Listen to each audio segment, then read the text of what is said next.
हामीले त त्यति धेरै अपेक्षा गरेका थिएनौँ। कतिको सहभागिता हुन्छ हामीलाई लाग्थ्यो हामी कहाँ पढ्ने अभिभावकको लेभल अनुसार जति सहभागी हुन्छन् भन्ने हामीलाई लागेको थियो त्योभन्दा धेरै विद्यार्थीहरू चाहिँ अहिले सहभागी छौँ भने हामीले हाम्रो एउटा मोडालिटी यसरी बनाएको छौँ कि हामीले यसको लागि यस्तो किसिमको होस् कि अभिभावकको खर्च धेरै पनि नहोस् र हाम्रो उद्देश्य पनि पुरा होस् भन्ने हामीसँग त्यो मोडालिटी छ। र हामीले बनाएको यो अनलाइन प्याकेज जसरी बनाएका छौँ त्यसमा चाहिँ डाटा साह्रै कम लाग्छ। हामीले एउटा सोसल मिडिया युज गरेका छौँ। जम्मा उनीहरूले एकचोटिमा दिनमा 11 बजे त्यो चाहिँ हेर भनेर भन्दैछु। 11 बजेसम्म त्यो टास्क आइपुग्छ।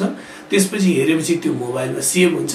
सेभ भएपछि उनीहरूले हेरेर गर्न सक्छन्। फेरि बेलुका गरेको चिज फोटो खिचेर पठाइदिन सक्छन्। त्यसले गर्दाखेरि कति छ भने बिहान जम्मा 15 मिनटको डाटा र बेलुका पठाउने बेला 5 मिनटको डाटा बढीमा।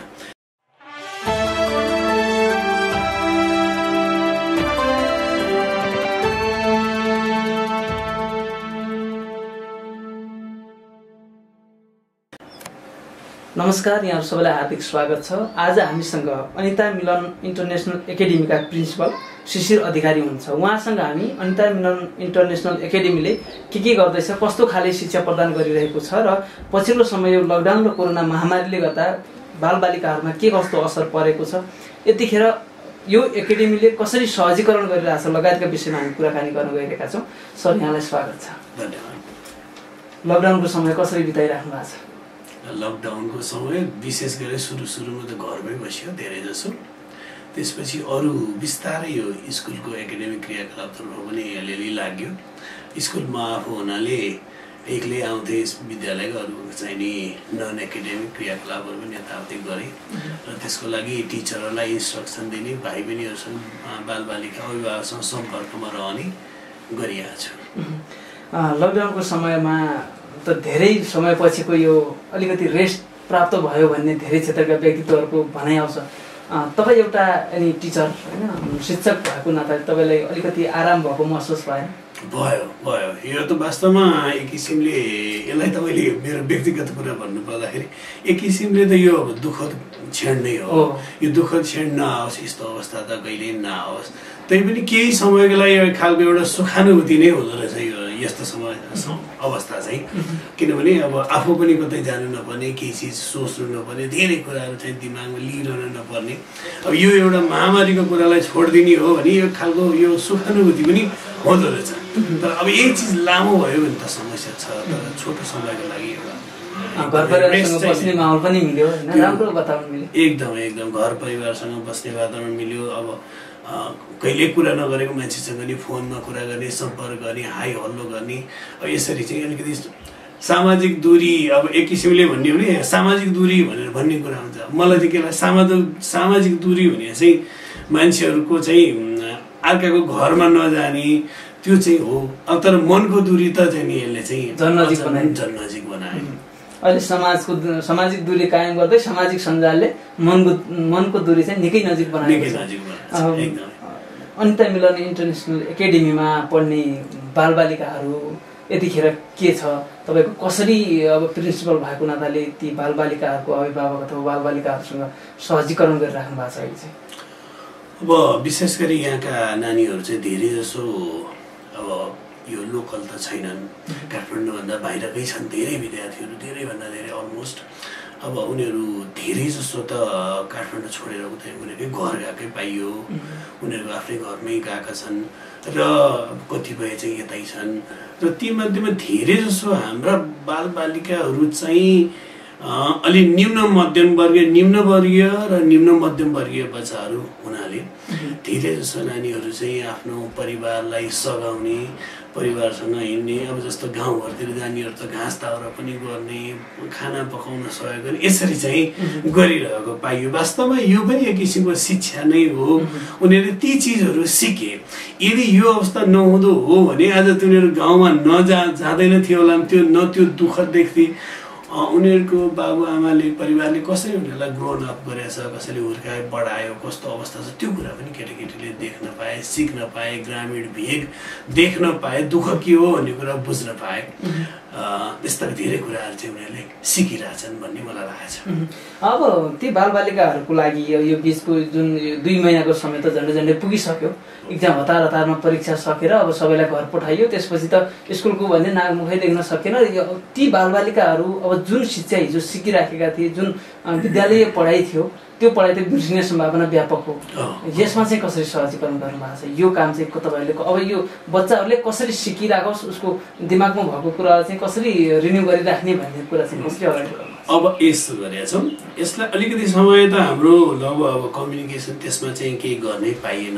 उनीहरूले आफै फ्री नै भयो उनीहरूले, किनभने अब अरू विधा स्कुलको रेगुलर विधा हुन्थ्यो भने उनीहरूलाई गृह कार्यदेखि दिइन्थ्यो, त्यसैबाट गर्थे र त्यसले चाहिँ त्यो पढ्ने वातावरण अलिकति रहिरहन्थ्यो। तर अब यहाँ त त्यो अवस्था पनि रहेन।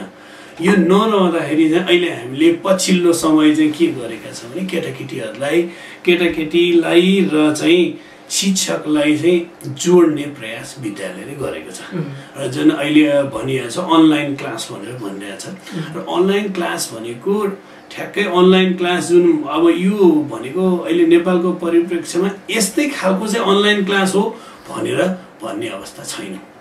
जसो गरे पनि अनलाइन उनीहरूलाई दूर शिक्षा, टिचर एक ठाउँमा छ, विद्यार्थी आफ्नो ठाउँमा छ, तर टिचरबाट विद्यार्थी कनेक्टेड छ, जोडिएको छ र उनीहरू बिचमा एउटा भावनात्मक सम्बन्ध चाहिँ विकास भइरहेको अवस्था छ। भने मैले अब यसलाई चाहिँ एउटा अनलाइन क्लासको रूपमा लिएको छु र हामीले अहिले चाहिँ के गरेका छौँ भने केटाकेटीहरूलाई यो जोड्ने प्रयास गरेका छौँ। शिक्षक र चाहिँ बालबालिकाको भावनात्मक सम्बन्ध मात्रै भए पनि जोड्नुपर्छ र केटाकेटीहरूलाई थोरै मात्रै भए पनि त्यो नबिर्सिने अवस्था बनाउनुपर्छ, अलिअलि लेख पढ गर्ने चाहिँ वातावरण बनाइदिनुपर्छ भनेर हामीले चाहिँ अहिले त्यो मार्फत सामाजिक सञ्जाल मार्फत हामीले जोड्ने प्रयास गरेका छौँ। त्यसको लागि अब यो योजना नै बनाएको छौँ, रुटिन बनाएको छौँ। दैनिक एक विषय चाहिँ हामीले केटाकेटीहरूलाई कन्टेन्ट पठाउँछौँ, त्यस्तै गरेर त्यो कन्टेन्टसँगै गृह कार्य पनि पठाउँछौँ र केटाकेटीहरूले त्यो पढ्छन्, अध्ययन गर्छन्, हेर्छन् र त्यसको गृह कार्य पनि गरेर पठाइरहेको अवस्था छ। यसरी हामीले चाहिँ अहिले चाहिँ त्यो कुरालाई नियमित। अब न्यून आय भएका मध्यमवर्गीयहरूले पढ्ने यो तपाईँको स्कुलमा यो एकाडेमीमा पढ्ने धेरै जसो बालबालिका गाउँतिर हुनुहुन्छ। अब सोसल मिडिया, सामाजिक सञ्जाल त सबै ठाउँमा पुगेको होला, तर धेरै ठाउँ नपुगेको पनि छ। यो परिप्रेक्ष्यमा चाहिँ कतिपयसँग अब यहाँ जुन निम्न आय भएका अथवा मजदुर वर्गको बालबालिकाहरू छन्, उहाँहरूलाई त डबल तनाव भएन र? न यता सोसल मिडियासँग जोइन हुनुभएको छ बाआमा र न उता त्यस्तो स्रोत साधन, न ल्यापटप मोबाइल त्यस्तो नहुनु पनि सक्छ, सबैको घरमा छैन पनि होइन। त्यस्तो बेला चाहिँ त्यस्ता बालबालिकाहरूलाई त झन् तनाव पऱ्यो नि। यसलाई चाहिँ के गरेका छौँ भने हामीले हाम्रो एउटा मोडालिटी यसरी बनाएको छौँ कि हामीले यसको लागि यस्तो किसिमको होस् कि अभिभावकको खर्च धेरै पनि नहोस् र हाम्रो उद्देश्य पनि पुरा होस् भन्ने हामीसँग त्यो मोडालिटी छ। र अहिलेको हिसाबमा हजुरलाई के भन्न चाहन्छु भने हाम्रा अभिभावकहरू अलमोस्ट चाहिँ सबैसँग चाहिँ एउटा स्मार्टफोन छ र त्यो स्मार्टफोनमा अब नेपाल देशभरि सबैजसो ठाउँमा डाटा चल्छ र हामीले बनाएको यो अनलाइन प्याकेज जसरी बनाएका छौँ त्यसमा चाहिँ डाटा साह्रै कम लाग्छ। हामीले एउटा सोसल मिडिया युज गरेका छौँ, जम्मा उनीहरूले एकचोटिमा दिनमा 11 बजे त्यो चाहिँ हेर भनेर भन्दैछु, 11 बजेसम्म त्यो टास्क आइपुग्छ। त्यसपछि हेरेपछि त्यो मोबाइलमा सेभ हुन्छ, सेभ भएपछि उनीहरूले हेरेर गर्न सक्छन्, फेरि बेलुका गरेको चिज फोटो खिचेर पठाइदिन सक्छन्। त्यसले गर्दाखेरि कति छ भने बिहान जम्मा 15 मिनटको डाटा र बेलुका पठाउने बेला 5 मिनटको डाटा बढीमा, त्यति समय लगभग 20 मिनट चाहिँ डाटा एउटा अभिभावकले त्यति चलाउँदाखेरि ती नानीहरूले चाहिँ त्यो चाहिँ हाम्रो उद्देश्य परिपूर्ति हुन्छ, त्यतिमा गर्न सक्छन्। र त्यो चाहिँ के लागेको छ भन्दाखेरि त्यो अहिले फेरि अर्को कुरा नेपाल टेलिकमले डाटाको कस्ट पनि अहिले कम गरेको छ, प्याकेज पनि अलिकति मिलाएको छ। त्यस कारणले हामीले त त्यति धेरै अपेक्षा गरेका थिएनौँ, कतिको सहभागिता हुन्छ हामीलाई लाग्थ्यो हामी कहाँ पढ्ने अभिभावकको लेभल अनुसार जति सहभागी हुन्छन् भन्ने हामीलाई लागेको थियो त्योभन्दा धेरै विद्यार्थीहरू चाहिँ अहिले सहभागी जोडिनु भएको छ सोशल मिडियामा। त्यति मात्र होइन, क्युरियोसिटी पनि बढेको छ, खोज खबर बढेको छ। त्यति मात्र होइन, अर्को कुरा त के पनि भयो भने अनलाइनको क्लास भनेपछि एउटा केटाकेटीहरूलाई नयाँ चिज भयो, नयाँ भयो। केटाकेटीको स्वभाव त हरेक नयाँ वस्तुमा खोजी गर्ने, त्यसमा त्यसभित्र पस्ने भिज्ने चाहिँ नि हुन्छ। त्यसबाट पनि अब केटाकेटीहरूले नि एउटा सिक्ने अवसर पनि पाए, पछिल्लो प्रविधि चाहिँ प्रयोग गर्न जाने। त्यसको कारणले बाध्य भएर अभिभावकहरूले त्यो प्रविधिप्रति फेमिलियर हुनुपर्ने अवस्था त्यहाँ आइपर्यो। त्यस कारणले यसले पनि एउटा एक खालको शिक्षा त थपेकै छ, ज्ञान त बढाएकै छ भन्ने मलाई लागेको छ। त्यस्तो कसैलाई समस्या परेको अहिलेसम्म कन्ट्याक्ट भएको छैन अथवा सम्पर्कमा आउनु भएको? अहिलेसम्म त्यस्तो समस्या आएको छैन। आइहाल्यो भने चाहिँ के गर्नुहुन्छ? आइहाल्यो भने उहाँलाई नआत्तिनुहोस्। अब अरू त अवस्था केही गर्न सकिँदैन, नआत्तिनुहोस्। जब विद्यालय खोल्छ हामी सुरुदेखि नै पढाउने यो भनेर हाम्रो पाठ यहाँसम्म सक्यो, अब यहाँदेखि मात्रै भन्ने कुरा हुँदैन। यदि सक्नुहुन्छ उहाँहरूलाई हामीले भनिदिएका छौँ। यदि त्यस्तो अवस्था छ भनेदेखि अब बिस्तारै पाठ्य पुस्तकहरू पनि बजारमा उपलब्ध हुने कुरा देखिएको छ। उहाँहरूले चाहिँ पाठ्य पुस्तक आफ्नो नानीलाई किनिदिएर अनि त्यही आफै जुन ठाउँमा हुन्छ त्यही हेर्ने अवस्था पनि गर्न सक्नुहुन्छ। तर अहिलेसम्म त्यस्तो खासै आएको छैन। अब के शिक्षा र स्वास्थ्य क्षेत्र नै सबैभन्दा बढी प्रभावित भएको छ। अब के यस्तै रहला अथवा के विकल्प आउन सक्छ यसमा? तपाईँले के आकलन, के अनुमान गर्नुहुन्छ? विकल्प त आउँछ नि, अवश्य नै आउँछ। कस्तो कस्तो विकल्पहरू आउँछ पनि अब सायद अब यो साललाई त पक्कै पनि अलिकति कठिनै होला, अहिले सुरुमा कठिन होला र बिस्तारै यसको सिस्टम पनि पक्कै नै आउँछ नै। अब मलाई त के लाग्छ भने अब यसमा एउटा केही चिजहरू जहाँ इच्छा त्यही उपाय भने जस्तो, अब यसको लागि केही न केही त गर्नै पर्ने हुन्छ। गर्ने भएपछि केही उपायहरू निस्किन्छन्। म त भन्छु जस्तो अध्यापन गराउने कुरामा पनि अहिले त ल ठिकै छ, अहिले तत्काललाई चाहिँ लकडाउनको अवस्था छ। अब यो अझै लम्बियो भनेदेखि बिस्तारै केटाकेटीहरूलाई विद्यालयमा ल्याउने वातावरण पनि बनाउन सकिन्छ। एउटा कुरा त मेरो सोच चाहिँ के छ भने केटाकेटीहरूलाई एउटा विद्यालयमा जति विद्यार्थी पढ्छन् ती सबैलाई एकै दिन नबोलाउने, बिस्तारै एउटा क्लासलाई एक दिन बोलाउने र त्यो दिन पढाउने र एउटै विषय पढाउने, त्यो दिन त्यही विषय दिनभरि पढाउने। एउटा टिचर आउँछ, एउटा क्लास आउँछ। यसरी गर्दाखेरि सामाजिक दूरी पनि कायम गर्न सकिन्छ। त्यसरी पनि एउटा विद्यालय सञ्चालन गर्न सकिन्छ भन्ने चाहिँ मलाई अहिले लागेको छ। र त्यस्तै गरेर अर्को कुरा के पनि छ भने अब त पाठ्यपुस्तक प्राप्त हुने भएपछि हामीले यो पनि सोचेका छौँ। पाठ्यपुस्तक प्राप्त भएपछि अभिभावकले जो पाठ्यपुस्तक किन्नुहुन्छ त्यसको अभ्यास बिस्तारै अभिभावकहरूले घरमै पनि गराउन सक्नुहुन्छ। र त्यसको लागि शिक्षकसँग हामीले कनेक्ट अहिले गरिसकेका छौँ। जे समस्या पर्छ नानीहरूलाई त्यो कुरा चाहिँ उनीहरूले फोन मार्फत अथवा इन्टरनेट मार्फत यसो सामाजिक सञ्जाल मार्फत जेसुकै मार्फत उनीहरूले चाहिँ शिक्षकलाई सम्पर्क गरेर त्यसको समाधान लिन सक्छन्। त्यसरी पनि स्वाध्याय पनि गर्न सक्छन्। विकल्प यस्तो आउन सक्छ। तर अब यो समय जुन बिचको समय छ, यो समयमा तपाईँहरूले फी अथवा स्कुलमा विद्यार्थीले तिर्नुपर्ने फी र शिक्षकलाई तलब कहाँबाट खुवाउने, कसरी दिने भन्ने समस्या पनि छ। यसलाई चाहिँ कसरी व्यवस्थापन गर्ने योजनामा हुनुहुन्छ? अब अहिले हामी चाहिँ अघिल्लो महिनासम्म चैतसम्मको त हामीले दिइसकेका छौँ र यो बिचमा हामी त एकदमै चरम आर्थिक समस्यामै छौँ। अब यो समस्या कस्तो छ भने विशेष गरी हाम्रो चाहिँ सार्वजनिक शैक्षिक गुठी भएको कारणले गर्दा हामीलाई समस्या अरू विद्यालयलाई भन्दा फरक छ। एक थरी सामुदायिक विद्यालय छ, सामुदायिक विद्यालयलाई खासै समस्या छैन किनभने त्यो त अब नेपाल सरकारले बिहोर्छ, त्यो समस्या भएन। अब निजी विद्यालयहरूको लागि चाहिँ अहिले अब ऋणको कुराहरू आइरहेछ, लोन लिएर भए पनि दिने भन्छ। हामीलाई चाहिँ ठ्याक्कै यो समस्या के छ, हामी त लोन पनि पाउँदैनौँ, हामी त मुनाफा रहित विद्यालय हो। हामीले लोन नपाउने अवस्थामा हामीले चाहिँ अब धेरै जसो विद्यालयहरू त कतिपय सहयोगबाटै चलिरहेको हुन्छ। विशेष गरी मुनाफा रहित विद्यालय भनेपछि विभिन्न क्षेत्रबाट सहयोग लिएर चलेको छ। अब हामीले चाहिँ हाम्रो माग चाहिँ के हो भने अब हामीलाई पनि सरकारले हेर्नुपर्छ। हामी लोन पाउँदैनौँ, हामी नाफा गर्दैनौँ, हामी चाहिँ एउटा राज्यमा शिक्षालाई सेवा दिनको लागि अथवा सरकारको जुन उद्देश्य छ सुलभ शिक्षा पाउनुपर्छ, सहज शिक्षा पाउनुपर्छ भने त्यही उद्देश्यमा लागि परेका विद्यालय भएको हुनाले हामीले सरकारले हामीलाई हेर्नुपर्छ, त्यसको लागि सरकारले सहयोग गर्नुपर्छ भन्ने हाम्रो माग छ। हामीले चाहिँ यस्ता स्थानीय निकायमा यसको लागि अनुरोध पनि गर्नेछौँ। अब अनिता मिलन इन्टरनेसनल एकाडेमीको विषयमा भनिदिनुहोस्, यो कस्तो खाले एकाडेमी हो, कहिलेदेखि सञ्चालनमा आयो, अहिले कस्ता कस्ता सेवाहरू दिइरहेको छ? एकदमै अब एउटा कुरा यहाँलाई बताएँ मैले, हामी चाहिँ सार्वजनिक शैक्षिक गुठी अन्तर्गत सञ्चालित विद्यालय हो। सार्वजनिक शैक्षिक गुठी अन्तर्गत सञ्चालित विद्यालय भनेको यो नाफा नलिने विद्यालय हो, गैर नाफामूलक विद्यालय हो। गैर नाफामूलक विद्यालय भन्नासाथ हामी एउटा चाहिँ सामाजिक संस्था बराबर हौँ र हामीसँग जब मुनाफाको जहाँ उद्देश्य हुँदैन त्यहाँ चाहिँ सबैलाई त्यो सहज हुन्छ। र विशेष त हाम्रो अब अनिता मिलनकै कुरा गर्नुपर्दाखेरि चाहिँ हाम्रो विशुद्ध कल्याणकारी उद्देश्यको विद्यालय हो।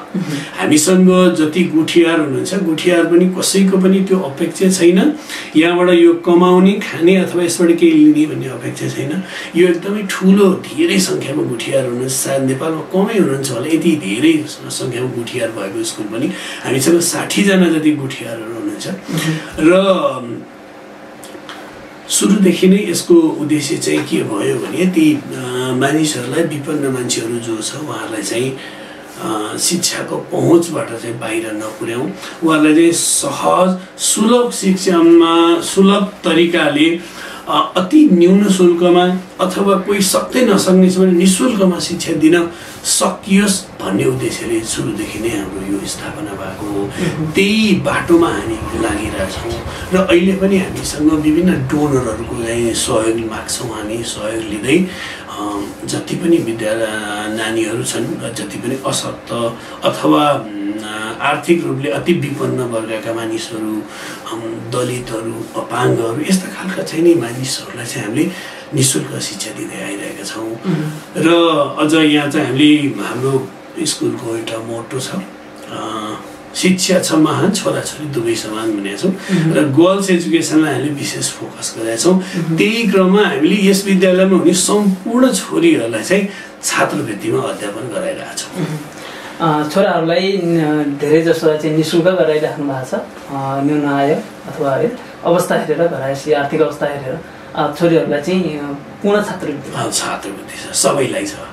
अहिले छोराछोरी अथवा छात्र बढी छन् कि छात्र बढी? छात्राको सङ्ख्या बढी छ।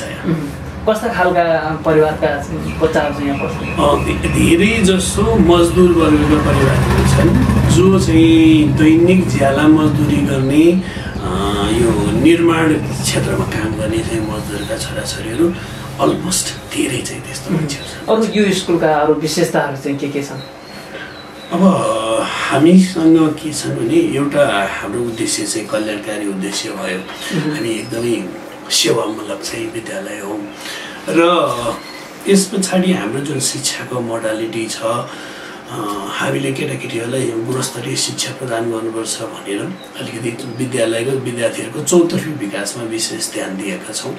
यसमा जस्तो खेलकुद भयो, सङ्गीत, चित्रकला जस्ता यी कम्प्युटरका विषय अहिले पछिल्ला समय जति पनि आएका छन् यी सबै चिजहरू चाहिँ समावेश गर्दै उनीहरूलाई ती चिजहरूसँग फेमिलियर गराउँदै आफ्नो प्रतिभाहरू चाहिँ नि प्रस्फुटन गर्ने अवसर दिँदै हामीले चाहिँ नि ती नियमित चाहिँ नि शिक्षाहरू जति रेगुलर शिक्षा दिन्छ ती पनि दिँदै आइरहेका छौँ।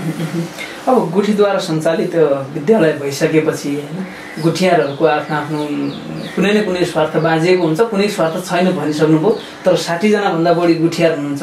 उहाँहरूको सहयोग अहिले चाहिँ कतिको छ यो स्कुललाई चाहिँ दिने अथवा समयदेखि लिएर हरेक कुरा हुन्छ नि, बैठक सैठकदेखि लिएर सबै कुरामा चाहिँ साथ सहयोग कतिको पाइराख्नु भएको छ? अब यस्तो छ, यसमा के गरेका छौँ भने हाम्रो विधानले त्यही भनेको छ, सबैजना 60 जना गुठियार हुँदाखेरि त सबैको उपस्थिति हुन सम्भव छैन। त्यस कारण एउटा हामीले चाहिँ सञ्चालक समिति बनाएको छौँ, गुठी सञ्चालक समिति बनाएको छौँ। त्यसको हामीले हरेक साल यसको साधारण सभा गर्छौँ, गुठियार भेला गर्छौँ, साधारण सभा गर्छौँ, त्यसमा आय व्यय विवरण पेश गर्छौँ, प्रगति प्रतिवेदन पेश गर्छौँ र त्यसबाट कार्य अवधि छ सञ्चालक समितिको। अब सञ्चालक समितिको 5 वर्षको कार्य अवधि छ, त्यो समाप्त भएपछि फेरि त्यहाँबाट चुनाव गरेर गर्छौँ। र अहिले विशेषतः के पनि भनौँ भने यहाँ जति पनि गुठियार हुन्छ धेरै जसोको चाहिँ उद्देश्य के छ भने सेवा गरौँ भन्ने नै छ। धेरै जसो यहीँका लोकल मान्छेहरू नै हुनुहुन्छ। कम्तीमा उहाँहरूलाई यो गुठियारहरू कसैलाई पनि दाल भातको दुःख छैन, केही पाएदेखि थोरै भयो भने कसैलाई सहयोग गर्न पायो हुन्थ्यो भने भावना सबैमा छ।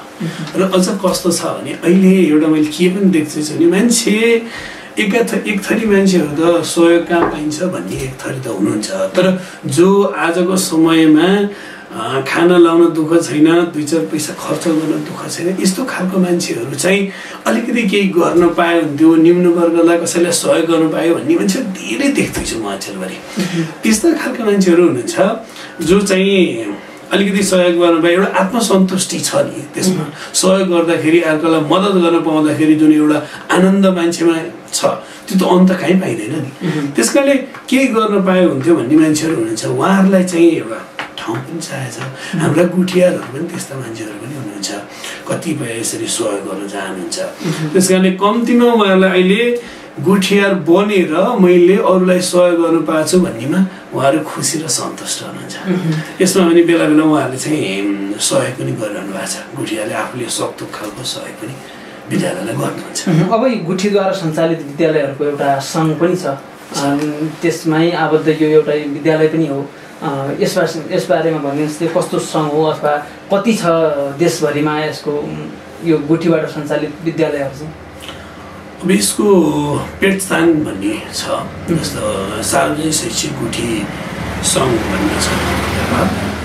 त्यसमा चाहिँ सार्वजनिक शैक्षिक गुठी अन्तर्गत विद्यालयहरू जति पनि छ सबैजसो यसमा सहभागी छन्। र गुठीबाट सञ्चालित विद्यालय कति छन् ठ्याक्कै यसको डाटा त मसँग ठ्याक्कै त थाहा छैन मलाई। तर पनि नेपालमा अब काठमाडौँमा धेरै विद्यालयहरू छन् जुन चाहिँ नि ठुल्ठुला विद्यालयहरूदेखि हामी जस्तो सानो विद्यालयहरू पनि यो पेटसानसँग आबद्ध हुनुहुन्छ। जस्तो सिद्धार्थ वनस्थली जस्तो, भानुभक्त मेमोरियल विद्यालय जस्तो पनि, त्यस्तै बुढानीगञ्ज स्कुल पनि यही सार्वजनिक गुठीद्वारा नै सञ्चालित विद्यालय हो। त यसमा त अझ कस्तो छ भने अझ यसको बारेमा भन्नुपर्दाखेरि त यसमा त 5 प्रकारका विद्यालयहरू छन्।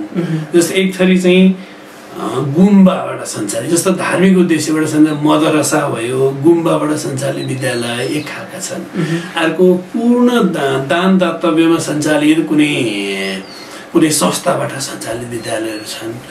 कोही चाहिँ विशुद्ध सामाजिक उद्देश्य त हो तर त्यहाँ चाहिँ विद्यार्थीबाटै शुल्कबाटै मात्रै चल्ने विद्यालयहरू पनि छन्। अनि कोही चाहिँ पहिला सरकारी भनेर चलायो, त्यो विद्यालय पछि समुदायलाई फिर्ता गर्यो, त्यस्ता विद्यालयहरू पनि सार्वजनिक गुठीमा छन्। जस्तो आनन्द कुटी स्कुलहरू भयो, फेरि यस्ता खालका विद्यालयहरू पनि छन्। यसमा 5 प्रकारका विद्यालयहरू। अनि अर्को एक थरी पनि छ, जस्तो आर्मी पुलिसहरूबाट सञ्चालित विद्यालयहरू पनि छन्। ती खालका विद्यालयहरू छन्। गुठी अन्तर्गत नै गुठी अन्तर्गत 5 थरी नै गुठी अन्तर्गत परिरहेका छन्। अब गुठीद्वारा सञ्चालित विद्यालयहरूको लागि सरकारले प्याकेज ल्याओस् भन्ने एउटा तपाईँको चाहना र यी स्कुलहरू लगायत अब देशमा अब बालबालिकाहरूको लागि उपयुक्त शिक्षा चाहिँ कस्तो शिक्षा हुनु पर्ला जस्तो लाग्छ? अब व्यवहारिक शिक्षा आवश्यक छ। अबको शिक्षा चाहिँ कस्तो हुनुपर्छ भने व्यवहारिक शिक्षा, सिद्धान्त धेरै हो। उसले चाहिँ जीवन जिउन सक्ने चाहिँ एउटा सक्षम व्यक्ति चाहिँ बन्नुपर्छ। अब शिक्षा के थियो भने अलिकति अब पहिलाको उदाहरण हेरौँ। पहिला कस्तो थियो भने नेपालको परिप्रेक्ष्यमा हेर्दाखेरि एउटा बच्चो एउटा घरमा स्कुलबाट खुर्र कुदेर गएपछि चाहिँ घरको काम सम्हाल्नु पर्थ्यो, बेलुकाको खाना पकाउने, पानी ल्याउने, के गर्ने, आमा कहाँ हुनुहुन्छ त्यही गएर सघाउनु पर्ने, शनिबारको दिन दाउरा ल्याउने, स्याउला बोक्ने, यस्तो किसिमको अवस्था थियो। जुन बेला व्यवहारिक शिक्षा आवश्यक थिएन, उनीहरू आफ्नो जीवन जिउने कला त्यहीँबाट सिकिसकेको थिए। अब बिस्तारै के भयो भने देश परिवर्तन भयो, समय परिवर्तन भयो। अब विद्यार्थी कस्ता हुन थाल्यो भनेदेखि खालि पढाइतिर ध्यान दिने भए, खालि सैद्धान्तिक सैद्धान्तिक कुरा मात्रै हुने भयो। उनीहरूले अब घरमा काम पनि गर्नु परेन, केही गर्नु परेन, त्यसमा अब त कस्तो हुने अलिकति प्रविधिसँग चाहिँ बढी फ्यामिलियर हुने भयो, तर अरू व्यवहारका कुराहरू नजान्ने भयो। समस्या त कहाँ छ आएको छ भने एउटा देखिँदैछ नि, एउटा घरमा बच्चो चाहिँ छ, एउटा घरमा पाहुना कोही आउनुहुन्छ, त्यो पाहुना बेठा जाने, नजिक जाने, नमस्ते गर्ने, उहाँसँग बोल्ने, यस्तो खालको परिपाटी बिस्तारै विलय हुँदै गइरहेछ। यो खालको व्यवहारिक समस्या चाहिँ छ। त्यस कारणले केटाकेटीहरूलाई चाहिँ यो चाहिँ सिकाउनु पर्यो, व्यवहारिक ज्ञान। कम्तीमा त्यो मान्छेले एउटा चिम बिग्रिँदाखेरि झिकेर हाल्न सकोस्, घरमा कोही नहुँदाखेरि खाना पकाउन सकोस्, आमालाई कसरी सहयोग गर्नुपर्छ, घरमा कोही पाहुना आउँदाखेरि स्वागत सत्कार गरेर एउटा चिया पकाएर खानिदिन सकोस्। यस्तो किसिमको चाहिँ व्यवहारिक शिक्षा अब आवश्यकता छ। र त्यस्तै गरेर अब प्रविधिसँग चाहिँ नि जोडिएको छ संसार, प्रविधितिर जाँदैछ।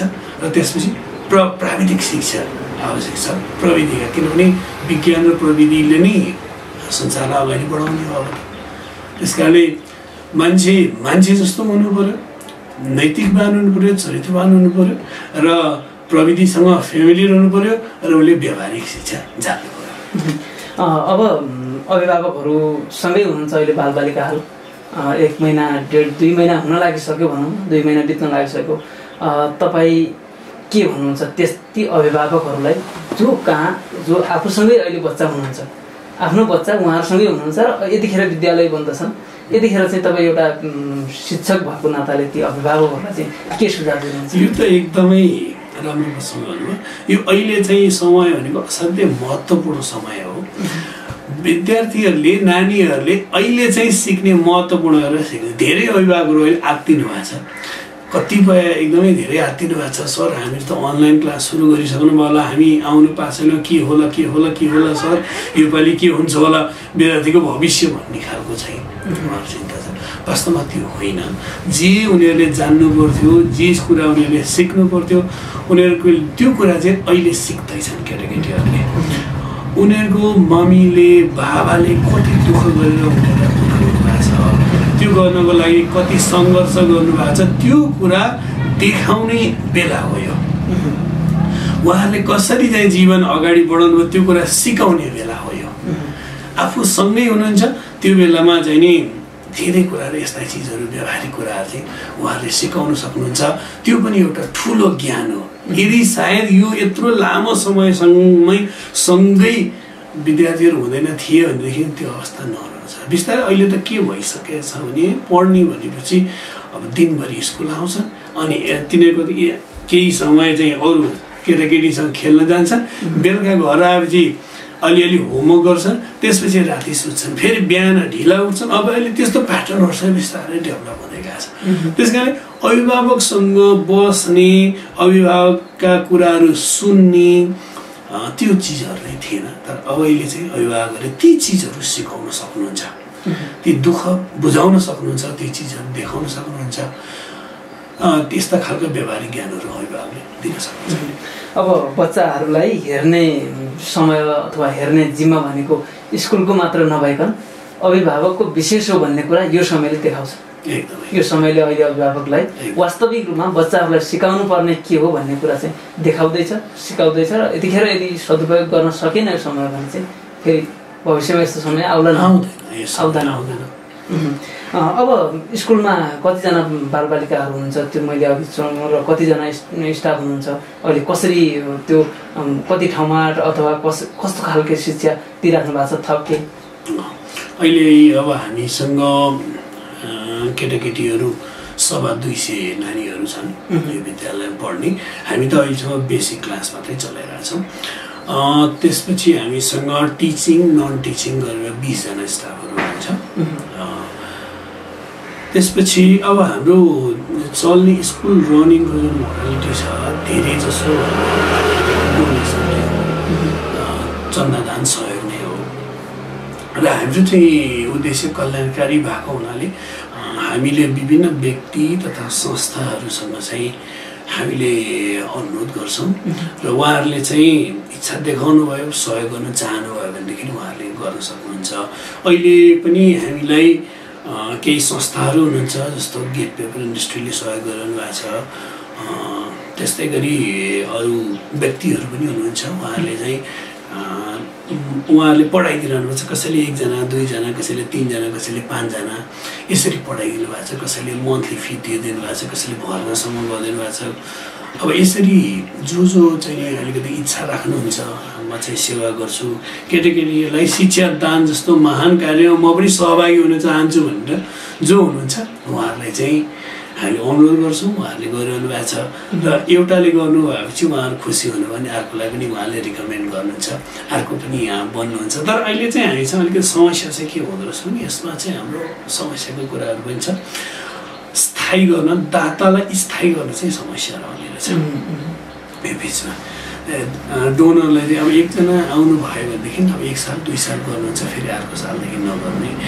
एउटा त्यो समस्या हुँदो रहेछ अर्को समस्या चाहिँ के हुँदो रहेछ भने अलिकति डोनेसनबाट चलेको स्कुलहरूमा चाहिँ अब सबै त हामीसँग डोनेसन हुँदैन त्यस कारणले अब केही थोरै कसैलाई चाहिँ आंशिक हामीले छात्रवृत्ति दिएको हुन्छौँ छात्रवृत्ति दिएकोमा चाहिँ अब नपुग पैसा चाहिँ अभिभावकले उहाँले तिर्नुपर्ने हुन्छ आंशिक छात्रवृत्तिमा अनि अब कसैलाई चाहिँ छात्रवृत्ति दिन सकिँदैन उहाँहरू अलिकति सक्षम पनि हुनुहुन्छ भनेदेखि पनि एउटा यो चाहिँ हेर्ने दृष्टिकोण चाहिँ के हुँदो रहेछ भने यत्रो डोनेसन ल्याउँछ डोनेसन आउँछ त्यो विद्यालयमा किन फी तिर्नु पऱ्यो भन्ने खालको एउटा चाहिँ त्यो एउटा समस्या पनि विद्यालयमा हुँदो रहेछ अहिले चाहिँ हामी सिधै अहिले हाम्रो डोनर भनेको चाहिँ कोही बेलायती पनि हुनुहुन्छ कोही अस्ट्रेलियनहरू पनि हुनुहुन्छ अब कोही अमेरिकनहरू पनि हुनुहुन्छ र सँगसँगै धेरै गाह्रो अवस्थामा सरकारले प्राइभेट स्कुललाई निजी स्कुललाई चाहिँ विशेष सहुलियत अथवा ऋण के दिने अथवा केही प्याकेज घोषणा ल्याएको भन्ने पनि सुनिन्छ अब सार्वजनिक त भइहाल्यो सरकारीलाई त अब अटोमेटिक अब सरकारले बिहोर्ने भइहाल्यो गुठीद्वारा सञ्चालित विद्यालयहरूको तर्फबाट बुदागत 2 मा भन्नुपर्दा सरकारसँग तपाईँहरूको अहिलेको माग चाहिँ के अहिले हाम्रो एउटै माग चाहिँ हाम्रो के छ भन्दाखेरि धेरै कुराहरू चाहिँ हामीले पहिला पनि सरकारसँग गरिआएका छौँ अब त्यो मध्येमा म केही कुराहरू भन्छु जस्तो अब अहिलेको लकडाउनको अवस्थामा हो भने अहिले तत्काललाई चाहिँ विद्यालयलाई अनुदान दिनुपर्छ भन्ने हाम्रो माग हो र स्थानीय निकाय मार्फत यस्ता सार्वजनिक गुठीहरूलाई चाहिँ अनुदान उपलब्ध गराउनुपर्छ किनभने ती कर्मचारीहरूलाई हामीले तलब दिनुपर्छ त्यसमा काम गर्ने जो हुनुहुन्छ उहाँहरूको पारिश्रमिक चाहिँ रोक्नु हुँदैन उहाँहरू पनि श्रमिक नै हो त्यसकारणले एउटा कुरा त्यसको लागि अनुदान दिनुपर्छ भन्ने चाहिँ अहिले तत्कालको माग हो त्यस पछाडि हाम्रो पब्लिक सार्वजनिक स्कुलहरूको माग चाहिँ के छ भन्दाखेरि सरकारसँग जस्तो हामीले कर छुट पाउनुपर्छ किनभने मुनाफा रहित विद्यालय भएको हुनाले हामीले चाहिँ कर छुट पाउनुपर्छ भन्ने हाम्रो एउटा माग हो त्यस्तै गरेर यो विद्यालय मुनाफा रहित हुने र यसले सिर्जित सम्पत्तिहरू अन्तत्वगत नेपाल सरकारकै हुने किनभने सार्वजनिक शैक्षिक गुठीका विद्यालयको सम्पत्ति बिक्री वितरण गर्न पाइँदैन र यदि यो विद्यालय बन्द भयो भने यसको सम्पत्ति नेपाल सरकारमा स्वतः जान्छ त्यसकारणले यो हामीले जति पनि गर्छौँ जति पनि सम्पत्ति सिर्जना गर्छौँ त्यो अन्तत्वगत नेपाल सरकारकै सम्पत्ति हो त्यसकारणले सरकारले यस्ता विद्यालयहरूलाई संरक्षण गर्नको लागि यदि भाडामा सञ्चालित हुनेलाई जग्गा उपलब्ध गराउने स्थान चाहिँ नि ठाउँहरू चाहिँ उपलब्ध गराइदिनु पर्यो एउटा कुरा अर्को कुरा करहरू जति पनि छन् ती करहरू चाहिँ विद्यालयलाई जस्तो सार्वजनिक विद्यालय बराबरको छुट पाउनु पर्यो त्यस्तै गरेर मानव संसाधन विकासको लागि नेपाल सरकारले जति पनि तालिमहरू उपलब्ध गराउनुहुन्छ गोष्ठीहरू हुन्छ यसमा चाहिँ सार्वजनिक शैक्षिक गुठीका विद्यालयहरूलाई सहभागी गराउनु पर्यो भन्ने हाम्रो माग हो अहिले तत्काललाई सहभागी गराइरहेको छैन अहिलेसम्म त्यस्तो खालको सहभागिता सार्वजनिक गुठीहरूलाई सहभागी गराउने छैन शिक्षक तालिमहरू हुन्छ नि गुठीद्वारा सञ्चालित स्कुलहरू धेरै जसो स्कुलहरूले त यो भनौँ अलिक नाफा कमाइरहेको पनि जस्तो देखिन्छ सुन्नमा पनि आउँछ होइन कतिपय उसमा त अब प्रतिष्ठान भनेर एउटा सामाजिक संस्था भनेर दर्ता गराएर नाफामूलक नै काम गरिरहेको पनि देखिन्छ नि त्यही भएर तपाईँहरू मारमा पर्नुभयो सायद अब त्यो हुनसक्छ कसैले गरिरहेको पनि हुनसक्छ तर के यसको मेरो विचार चाहिँ के हो भने कसैले नाफा कमाए मानौँ त्यो नाफा कमाए नाफा त कसैले लिन त पाउँदैन नि त यदि कसैले लियो भने त त्यो त गैर कानुनी कुरा हो नाफा कमाए मैले मानौँ यो विद्यालय चलाएँ फी लिएँ टन्न पैसा कमाएँ तर त्यो पैसा त मैले लिन पाउँदैन, यहाँको गुठियारले त लिन पाउँदैन। त्यस कारण त्यो पैसा त सम्पत्ति त त्यो आम्दानी पनि स्कुलकै सम्पत्ति हो त, त्यो त शिक्षा विकासमै लाग्छ नि। त्यस कारण त्यसलाई त्यसरी हेर्नुपर्छ जस्तो लाग्छ। अब त्यसो त उसो त अब मान्छेहरू फरक फरक नेचरको हुनसक्छ, कसैको के उद्देश्य होला सायद त्योभित्र हुनसक्छ। एउटा पुरा धेरै सबैलाई मूल्याङ्कन गर्दाखेरि कसैको केही उद्देश्य गलत उद्देश्य पनि भएको पनि हुनसक्छ, तर टोटालिटीमा चाहिँ यथार्थ चाहिँ त्यस्तो हुन्छ। र सार्वजनिक शैक्षिक गुठीका विद्यालयले नाफै कमाएर नि त्यो चाहिँ अब शैक्षिक हितमा नै रहन्छ भन्ने लाग्छ। अन्तमा के भन्नुहुन्छ हाम्रो सम्पूर्ण दर्शक श्रोता जसले हामीलाई हेरिराख्नु भएको छ, यस्तो महान काममा लागिराख्नु भएको छ भनौँ, गरिब निमुखाले पढ्न पाउनुपर्छ भन्ने एउटा मान्यता नै भन्छु म, छोरीले पढ्न पाउनुपर्छ, त्यसमा पनि अझ मजदुर वर्ग न्यून आय भएका व्यक्तित्वहरूको छोराछोरीले पढ्न पाउनुपर्छ भन्ने यो अभियान छ, के भन्नुहुन्छ अन्तमा? मेरो त भनाइ के छ भने अब अहिले जे छ अब शिक्षा र स्वास्थ्य त वास्तवमा सरकारको दायित्व हो। यो त अति न्यून शुल्क अथवा निःशुल्क हुनुपर्छ, किनभने जुन चिज अपरिहार्य चिज छ त्यो चिज त निःशुल्क हुनु पर्यो, त्यसमा त सरकारको दायित्व हुनु पर्यो। तर त्यही चिज आज के भइरहेछ भने निजी क्षेत्रले पाइरहेछ, त्यही क्षेत्रमा चाहिँ लुट मचिरहेको अवस्था छ भने त्यो अवस्थाको अन्त्य हुनुपर्छ। सरकारले शैक्षिक गुठीका विद्यालयलाई प्रमोट गरेर लिएर जानुपर्छ। अहिले के देखिया छ भने सामुदायिक विद्यालयको पढाइको स्तर निकै खस्केको अब सरकारी डाटाले नै देखाउँछ। तर ती किसिमका जुन सरकारले अपेक्षा गरेको गुणस्तर छ त्यो गुणस्तर चाहिँ शैक्षिक सार्वजनिक गुठीका विद्यालयले दिइरहेको आजको अवस्था छ भने यो सार्वजनिक विद्यालयलाई चाहिँ नि यसैलाई चाहिँ प्रमोट गर्दै लिएर सरकारले जानुपर्छ। यस्ता विद्यालयहरूलाई चाहिँ नि प्रवर्धन गर्ने हो भने सरकारको शिक्षा विकासको लक्ष्य पुरा हुने अवस्था देखिन्छ। र यसमा अलिकति सरकारले लागिरहेको जस्तो पनि लागिरहेछ मलाई। अब चाहिँ यसलाई चाहिँ सार्वजनिक शैक्षिक गुठी बनाउनुपर्छ विद्यालय धेरै जसो भन्ने छ, त्यो गर्नुपर्छ। त्यसरी गर्दाखेरि चाहिँ त्यो राम्रो हुन्छ। र अझ के गर्दाखेरि हुन्छ भने मेरो त के लाग्छ भने सार्वजनिक शैक्षिक गुठीलाई सामुदायिक विद्यालयको रूपमा विकास गरौँ, निजी विद्यालयहरूलाई चाहिँ सार्वजनिक शैक्षिक गुठीको रूपमा विकास गरौँ। यसरी गर्ने हो भनेदेखि शिक्षा विकासको लक्ष्य हासिल गर्न सहज पनि हुन्छ, शिक्षा पनि सबैको पहुँचमा पनि पुग्छ र यसले देशको विकास पनि गर्छ। यसो त के छ भने म विशेष गरी अब किन लाग्नु भयो यो क्षेत्रमा भन्ने कुरा यहाँले राख्नुभयो। यसमा म के भन्छु भने यो मेरो खासै सुरुमा चाहिँ शिक्षक बन्छु भन्ने अर्थ थिएन। म वास्तवमा ललित कला क्षेत्रको विद्यार्थी हो, म चाहिँ फाइन आर्ट पढेँ। तर यो बिचमा के भइदियो भने म चाहिँ फाइन आर्ट पढेको नाताले केही विद्यालयहरूमा केटाकेटीहरूलाई चित्रकला सिकाउँथेँ। चित्रकला सिकाउने क्रममा ती नानीहरूसँग चाहिँ बस्दा बस्दै एक खालको त्यो एउटा रस पर्यो, नानीहरूसँग रमाउने एउटा बानी लाग्यो र त्यसै क्षेत्रले मलाई यो क्षेत्रतिर आकर्षित गर्यो। सिक्ने सिकाउने चाहिँ यो क्षेत्र चाहिँ साह्रै पवित्र छ, असाध्यै रमाइलो फिल्ड रहेछ, असाध्यै राम्रो रहेछ भन्ने मलाई लाग्यो। त्यस कारणले मैले यो क्षेत्रमा लागेँ। अहिले अब म मेरो प्रोफेसनली ठ्याक्क चेन्ज गरेर यो क्षेत्रमा आएँ र यसमा एउटा कुरा के पनि यहाँलाई बताउँछु भने यसमा मैले जुन क्षेत्र हो, मैले जुन क्षेत्रमा काम गरेँ सायद आजको अवस्थामा म त्यही अवस्थामा हुँदाखेरि मेरो आर्थिक अवस्था चाहिँ म त्यहाँबाट राम्रो अर्थोपार्जन गर्न सक्थेँ आज यो एउटा सार्वजनिक विद्यालयमा बस्नुभन्दा। तर मान्छेको सन्तुष्टि भन्ने चिज यस्तो हुँदो रहेछ कि जसमा चाहिँ मैले केही दिएको छु, समाजलाई दिएको छु, व्यक्तिलाई केही दिएको छु भन्ने चिज चाहिँ त्यो सबैभन्दा महत्त्वपूर्ण र सबैभन्दा ठुलो सन्तुष्टिको पाटो हुँदो रहेछ। त्यस कारणले म यो चाहिँ शैक्षिक फिल्डमा आएँ। म आफ्नो एउटा आफ्नो फिल्ड छोडेर यो फिल्डमा आएँ र यसमा म एकदमै सन्तुष्ट छु।